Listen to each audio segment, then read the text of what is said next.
하나님의 말씀 출애굽기 13장 17절부터 22절입니다. 구약성경 103쪽, 구약성경 102쪽, 103쪽입니다. 출애굽기 13장 17절부터 22절까지의 말씀입니다. 구약성경 102쪽, 출애굽기 13장 17절부터 22절까지의 말씀입니다. 저와 여러분들이 번갈아 가면서 읽겠습니다. 바로가 백성을 보낸 후에 블레셋 사람의 땅의 길은 가까울지라도 하나님이 그들을 그 길로 인도하지 아니하셨으니 이는 하나님이 말씀하시기를 이 백성이 전쟁을 하게 되면 마음을 돌이켜 애굽으로 돌아갈까 하셨음이라.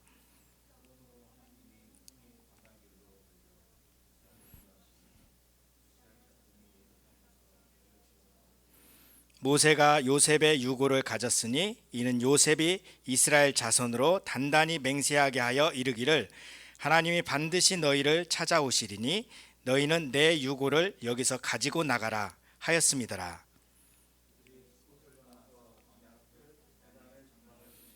여호와께서 그들 앞에서 가시며 낮에는 구름 기둥으로 그들의 길을 인도하시고 밤에는 불 기둥을 그들에게 비추사 낮이나 밤이나 진행하게 하시니 낮에는 구름 기둥 밤에는 불 기둥이 백성 앞에서 떠나지 아니하니라. 아멘. 옆에 사람 우리 같이 이렇게 인사하겠습니다. 하나님이 우리의 피난처입니다. 하나님이 우리의 피난처입니다. 이 코로나 상황 속에서도 하나님이 우리의 피난처가 되십니다. 우리 모두 믿죠? 아멘. 이 시간 구름기둥과 불기둥이라고 하는 제목으로 하나님의 말씀을 같이 나누도록 하겠습니다. 우리는 살아가면서 여러 가지 문제를 만납니다. 새로운 변화를 겪기도 하고요. 그 가운데서 우리가 불안함과 두려움을 느끼기도 합니다. 우리가 새로운 곳으로 가서 뭔가 새로운 일을 하게 될 때 우리는 긴장하게 되고 그곳에서 과연 내가 잘할 수 있을까? 그러한 불안한 마음, 두려운 마음을 가지기도 합니다. 우리가 지금 현재 이 상황 속에서 우리가 코로나 바이러스에 대한 두려움도 있죠. 바이러스에 혹시 걸리지 않을까. 우리 학교에서도 이 바이러스 확진자들이 생겨나고 있는데 나도 걸리지 않을까. 이게 걸리면 과연 내 몸에 있어서 어떤 변화가 있을까. 많이 아플까? 이런 걱정과 염려를 할 수가 있습니다. 여러분 대학 진학에 있어서 우리 친구들 걱정하고 또 염려하기도 할 겁니다. 아직도 어떻게 해야 할지 어느 학과에 어느 학교에 진학을 해야 할지 고민하기도 합니다. 이제 우리가 영상을 한번 보겠습니다. 우리의 미래에 있어서 불확실한 것에 대한 불안감을 우리가 가질 수 있는데 어떤 것들이 있을까 한번 영상을 통해서 보겠습니다. 하나는 대학 입학에 대한 문제, 하나는 4차 산업혁명과 직업과 관련된 영상 두 가지를 한번 연이어서 보도록 하겠습니다. 정부는 전국 5개 권역별로 정원 미달 대학 가운데 30에서 50%를 대상으로 정원을 감축할 계획입니다. 또 재정 상태가 나쁜 대학에 시정 조치를 내리고 이를 이행하지 않을 경우 폐교를 추진합니다. 김종균 기자의 보도입니다. 학령 인구 감소로 지역 대학의 위기감은 커지고 있습니다. 올해부터 대학 입학 연령 인구가 입학 정원을 미달하기 시작했습니다. 특히 2024년까지 급감할 것으로 예상됩니다. 올해 전국 대학의 정원 미달 규모는 약 4만 명 수준입니다. 2024년에도 입학 정원을 그대로 두면 미달 규모는 10만 명이 넘을 것으로 보입니다. 결국 정부가 칼을 뽑았습니다. 우선 내년 5월쯤 전국 5대 권역별 대학 충원율 기준을 만들 계획입니다. 이 기준을 충족하지 못한 대학에 대해서는 정원 감축을 요구합니다. 권역별로 30에서 50% 대학이 정원 감축 권고 대상이 될 것으로 추정됩니다.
예,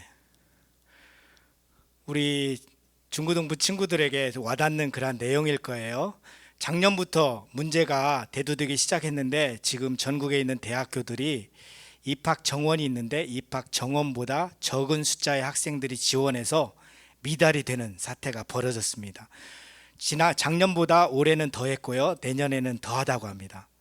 특히 지방에 있는 대학교들은 예전에는 지방의 국립대 하면 그래도 등록금도 적은 금액에 또 장학금도 받고 또 학교 공부도 잘할 수 있는 그런 여건이었는데 이제는 지방의 국립대도 기피하는 그런 상황이 있습니다. 무엇보다도 이제 또 점점 이 청소년들의 숫자가 어린 아이들의 숫자가 감소하기 때문에 그 인구가 줄어들기 때문에 그동안에 있었던 대학에 입학에 있어서 정원이 남아 도는 거죠. 그래서 지원자들이 적습니다. 자, 이런 가운데서 이제 정부는 몇 년 내에 많은 학교들을 통합하려고 하고 또 때로는 이게 경영이 잘 이루어지지 않는 학교는 없애려고 하고 있습니다. 4차 산업혁명과 직업의 변화를 우리가 생각하면 또 앞으로의 미래에 대해서 우리가 고민을 하게 되죠. 제가 편의점에 가보면 가끔 보면 우리 고등학생 친구가 이렇게 알바하는 경우도 봐요. 혹은 대학교 20살, 21살 이 청년이 알바하는 경우도 봅니다. 편의점 알바. 자, 그런데 이 편의점 알바를 할 날도 이제 얼마 남지 않았어요. 이제 무인 시스템으로 가고 있거든요. 송북초등학교 앞에 조그만한 마트가 있어요. 아이스크림하고 또 그 외국 쿠키, 외국 과자를 파는 그러한 조그만한 마트인데 365일 24시간 무인으로 그렇게 운영을 하는가 봐요. 새벽에 가도 열려 있어요. 사람이 없는데 그 가게는 환하게 불을 켜고 무인으로 영업이 이루어지고 있습니다. 이제 주유소 알바도 사람을 많이 안 쓸 거예요. 셀프 주유소도 이미 많이 있었고 이제는 AI로 어떤 로봇이나 기계로 할 수 있다는 거죠. 서울에는 이미 카페에서 로봇이 주문을 받아서 커피를 만들어주는 그런 카페도 있습니다. 사람이 같이 운영을 하지만 로봇이 한쪽에서 그 역할을 하고 있다는 거죠.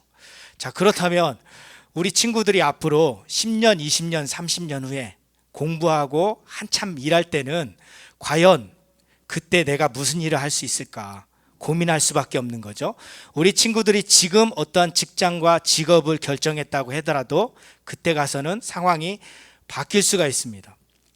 그래서 앞으로는 오히려 예전에는 힘들다 하면서 기피했던 직업이지만 이제는 사회복지라고 하는 부분에 있어서 많은 사람들이 생각을 하게 됩니다. 사람의 인구는 이제 오랫동안 수명이 늘어나게 되었고 사람들이 인간다운 삶의 질을 살기 위해서 질을 얻기 위해서 누군가 서비스를 해줘야 하는 거예요. 그런 의미에서 이제 사회복지라고 하는 부분이 더 많이 이슈가 되고 있죠. 저도 이제 뭔가를 준비하려고 있습니다. 저는 관심 있는 것이 농업 분야예요. 농업 분야. 우리 친구들 농업 무시하지 마세요. 이제는 앞으로의 세계에 있어서는 이 식량 자원, 생명 자원에 있어서는 변함이 없어요. 인간은 먹고 살아야죠. 그 부분에 있어서 스마트팜이라고 하는 그 아주 체계적이고 컴퓨터로 농업을 하는 드론으로 씨를 뿌리고 농약을 주고 관리 감독하는 그러한 시기에 와 있습니다. 우리의 친구들에게 있어서 이러한 시대를 바라보면서 변화하는 환경을 잘 분별할 수 있는 지혜를 갖기를 원합니다. 이렇게 불안정한 이 사회에서 그러면 우리는 어떻게 살아갈 수 있을까? 오늘 말씀을 보면 이스라엘 백성들을 우리가 살펴볼 수가 있어요. 이스라엘 백성들이 모세의 인도하에 애굽에서 나왔습니다. 이집트에서 탈출하여 이제 구원받아 나왔습니다.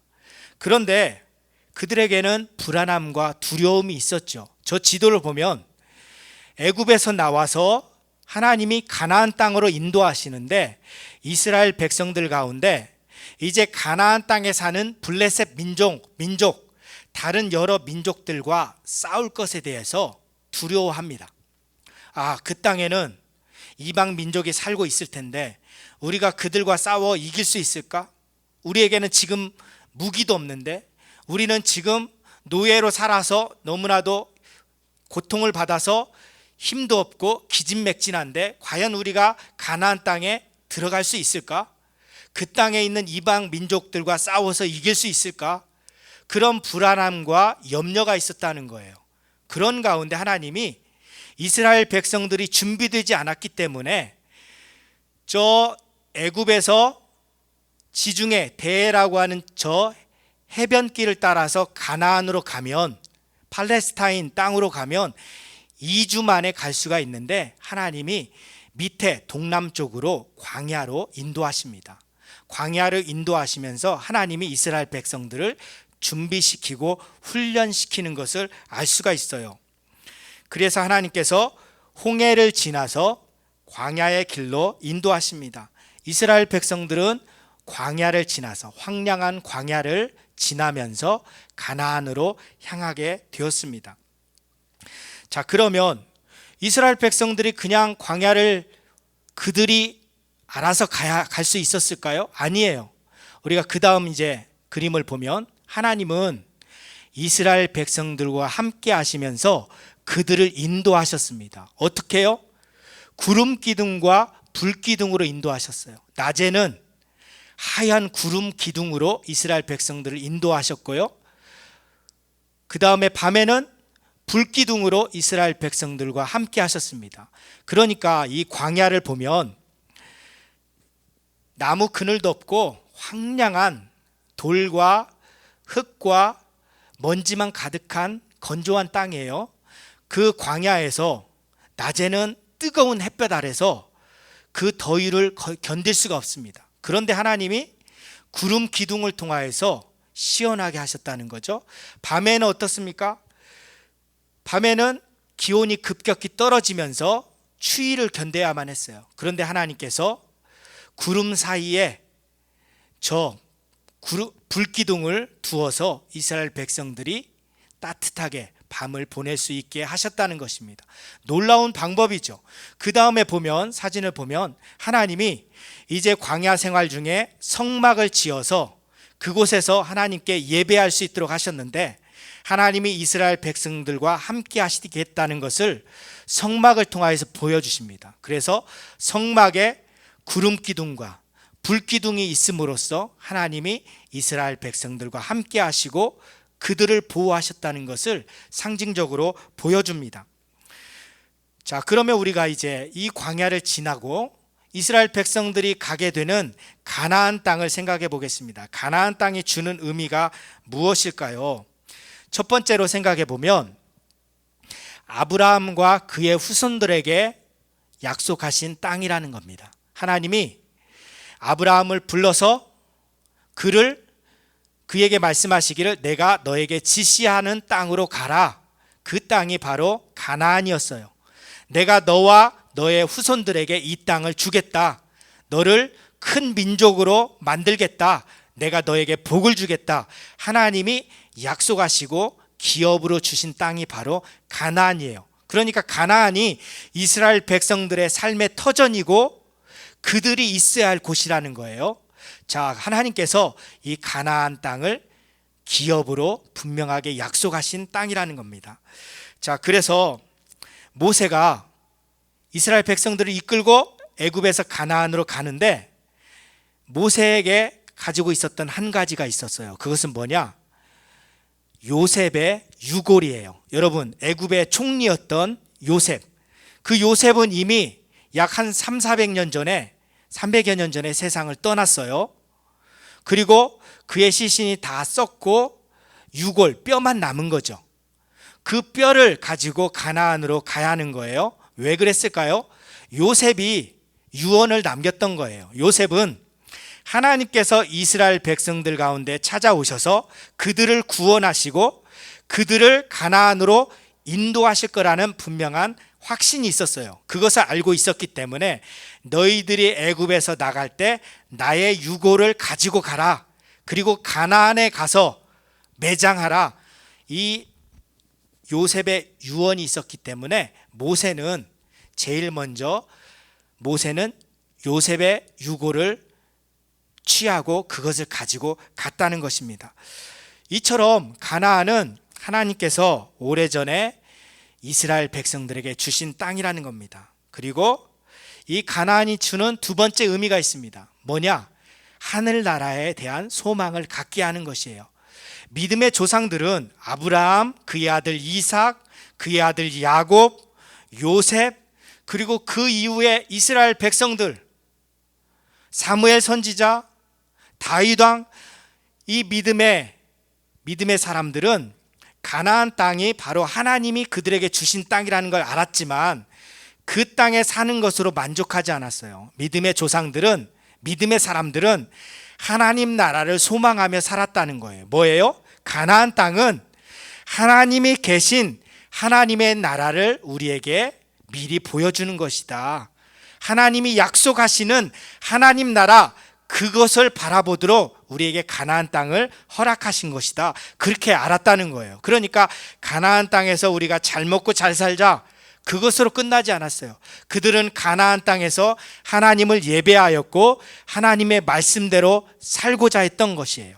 그리고 이제 마지막에 가서는 그들이 세상을 떠났을 때 하나님 나라에 갈 것을 바라보았다는 거죠. 그래서 성경은 히브리서에서 이렇게 말합니다. 그들은, 믿음의 조상들은 더 나은 본향, 그러니까 가야 할 고향이라는 거예요. 더 나은 본향, 곧 하나님이 계신 하늘의 도성을 간절히 사모하였다, 이렇게 말하고 있습니다. 그래서 가나안 땅이 주는 의미가 여기에 있습니다. 자, 그러면 그 가나안 땅으로까지 가는 데 있어서 하나님께서 구름 기둥과 불 기둥으로 인도하셨다고 했죠. 그 의미가 무엇인지 간단히 살펴보겠습니다. 첫 번째로 하나님이 함께 하셨다는 거예요. 현재적인 걸 생각할 수 있어요. 하나님이 이스라엘 백성들이 광야길을 가는 가운데 40년 동안 광야 생활을 하는 가운데 늘 그들 가운데 함께 했다는 거예요. 때로는 이방 민족을 만나서 싸우게 될 때, 아말렉 족속과 싸울 때에도 하나님이 그들과 함께 하시면서 도우셨고 승리하게 하셨다는 거죠. 그렇다면 여러분, 우리가 이 코로나의 시기를 겪고 있는데 지금 이 상황에서도 하나님이 우리와 함께 하신다는 것을 기억하길 바랍니다. 두 번째로는 하나님이 우리를 인도하신다는 거예요. 이것은 미래적인 의미로 생각할 수 있어요. 하나님이 지금 우리의 삶을 인도하시는데 앞으로 미래의 불확실한 그 미래의 삶에 있어서 하나님이 우리를 인도하실 거라는 거죠. 4차 산업혁명, 인공지능 AI가 인간의 어떤 직업을 대체할 수 있다고 생각을 하고, 그러면 우리가 할 수 있는 것이 과연 무엇일까? 내가 앞으로 어떤 직업을 가질 수 있을까? 내가 과연 경쟁력을 갖출 수 있을까? 그런 고민 속에서 살 수도 있지만 우리는 소망을 가질 수 있다는 거예요. 왜냐하면 하나님이 지금까지 우리를 도우시고 인도하셨다면 앞으로도 인도하실 것이라고 하는 분명한 믿음을 가져야 한다는 것입니다. 자, 그 다음에 우리가 생각해 보면 이제 우리에게 한번 적용해 보겠습니다. 첫 번째로 여러분들에게 주신 하나님의 약속이 분명히 있어요. 그건 뭐냐? 첫 번째로 이 땅에서 형통하게 하신다. 그리고 천국의 영생을 우리에게 약속하여 주신다라고 하는 겁니다. 여러분, 믿음의 사람들에게 하나님이 기업을 약속하셨다고 했죠. 가나안 땅을 주셨어요. 그리고 각 지파마다, 가정마다 하나님이 땅을 기업으로 주셨어요. 땅. 그건 뭐냐? 하나님이 주시는 선물, 하나님이 주시는 삶의 터전, 하나님이 주시는 은혜를 말하는 거예요. 그렇다면 하나님이 여러분들에게 주시는, 이 땅에서 주시는 기업이 있다는 거예요. 우리 친구들이 일할 수 있는 그 영역이 있고요. 우리 친구들에게 주시는 사명이 있고요. 여러분들을 통해서 하나님께서 이루시는 놀라운 일들이 있다는 것을 붙잡길 원합니다. 그래서 이 기업을 분명히 붙잡고 살아가길 간절히 원합니다. 그래서 이 땅에서 하나님을 믿으며 나아가면 우리 친구들이 다 형통하게 될 것입니다. 하나님과 함께하는 사람에게는 형통함의 복이 있습니다. 그리고 마지막에는 천국의 영원한 생명을 누리면서 하나님과 함께한다는 거죠. 자, 두 번째로 생각해 볼 것은 하나님이 우리와 함께 하시면서 우리의 삶을 인도하신다는 거예요. 여러분, 코로나 바이러스뿐만 아니라 새로운 변종 바이러스가 생겨나기도 하죠. 코로나 이후에 또 다른 어떠한 재앙이 우리에게 올 수도 있습니다. 여러분들의 미래가 항상 밝고 환한 것만은 아닐 거예요. 여러분의 삶에 고난도 찾아오고 어려움도 있을지 몰라요. 나중에 직업을 구하기 어려운 상황도 있을지 몰라요. 여러분, 우리 국가의 부채, 우리 국가가 빚진 것이 얼마나 되는지 모르죠. 2,000조래요. 2,000조. 우리나라 국내 총 생산액이 1,900여 조인데 그것을 뛰어넘는 돈을 우리나라가 빚지고 있어요. 그러니까 우리나라에 만약에 어떤 큰 문제가 생기면 우리나라 국가가 파산될 수도 있는 거예요. 그러니까 옛날에 IMF라고 하는 것이 그거예요. 우리나라가 경제적으로 홀로 설 수가 없는 거예요.